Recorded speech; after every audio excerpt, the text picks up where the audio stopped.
খাদ্য বান্ধব কর্মসূচি শুরু হয়েছে গত 17 তারিখ থেকে।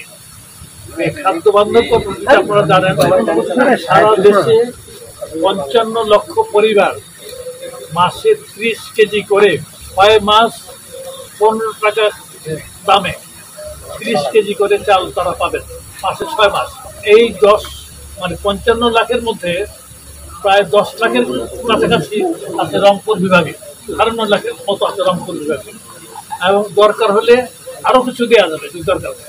আমরা আলোচনা এটাই করেছি, শুধুভাবে এটা বিতরণটা যাতে সুষ্ঠুভাবে হয় তার জন্য জেলা প্রশাসক এবং জেলা খাদ্য নিয়ন্ত্রক যারা আছে তাদের সাথে আলোচনা করেছি এবং বিভিন্ন সমস্যা দিয়ে আলোচনা করেছি। মূলত বড় ধরনের কোনো সমস্যা নাই, ভবিষ্যতে কিভাবে কাজকর্ম করতে হবে এই সম্পর্কে আমরা আলোচনা এখানে করেছি এবং খাদ্য গুদামগুলি যাতে যথাযথভাবে রক্ষণাবেক্ষণ করা হয় তার জন্য আমরা যার নির্দেশনা দিতে হয় সেই নির্দেশনা দিয়েছি। আমার মনে হচ্ছে আমি আপনাদের এই রংপুর অঞ্চল, দেশের রংপুর অঞ্চলকে আমরা দেশের খাদ্য ভাণ্ডার হিসেবে বিবেচনা করি। সেই খাদ্য ভাণ্ডার হিসেবেই এটার পরিচয়টা বহাল রেখেছে। এবারও প্রকিউরমেন্ট যেটা হলো, আপনারা জানেন আমরা স্মরণকালের সর্বোচ্চ পরিমাণ প্রকিউরমেন্ট করতে পেরেছি। এই বছরে আমরা 100% ঊর্ধ্বে প্রকিউরমেন্ট করেছি। তার মধ্যে আপনাদের অঞ্চলেও আমরা আপনাদের অভিনন্দন জানাই, এখানেও প্রকিউরমেন্ট কিন্তু 100% উপরে আছে। এখানে আপনারা উৎপাদন করেছেন, সরকারের খাদ্য গুদামে দিয়েছেন, এখানকার মানুষের কাজেই লাগবে, বিভিন্ন কর্মসূচি এখানেই লাগবে। আপনার একটা মূলত পেঁয়াজের ইয়েটা বাণিজ্য মন্ত্রণালয় করে, আমি ঠিক বলতে পারবো না। চালের ব্যাপারটা যারা দরখাস্ত করেছিল একটা কমিটি বাছাই করেছে, কমিটি বাছাই করে বহু সংখ্যক লোককে এই কর্মসূচিটা দিয়েছে। আরো লোক যদি চায়, আমরা আরো যদি চাহিদা থাকে সেটাও আমরা যেতে পারবো, কোনো ইয়ে নেই। অলরেডি চাল আসা শুরু হয়েছে।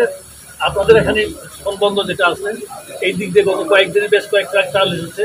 আমরা ওই হাকিমপুরের ইউএনও থেকে আজকে মিটিংয়ে বসে এখানে আমরা একটা রিপোর্ট পেয়েছি। আমরা মূলত এই আমদানিটা করার জন্য অনুমতিটা দিয়েছি, বাজারটা যাতে স্থিতিশীল থাকে।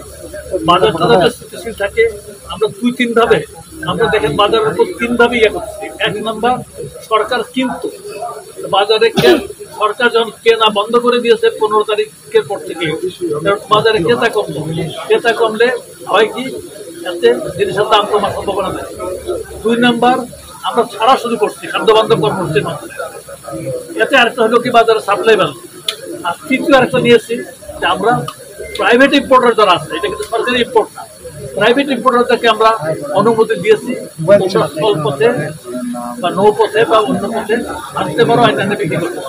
তারা অলরেডি ট্রাকে এখান যেহেতু ট্রাকই আছে, ট্রাকে এসেছে এবং যেহেতু প্রয়োজন সকল আসবে, আরও লোক আনতে চাই সেগুলো আমরা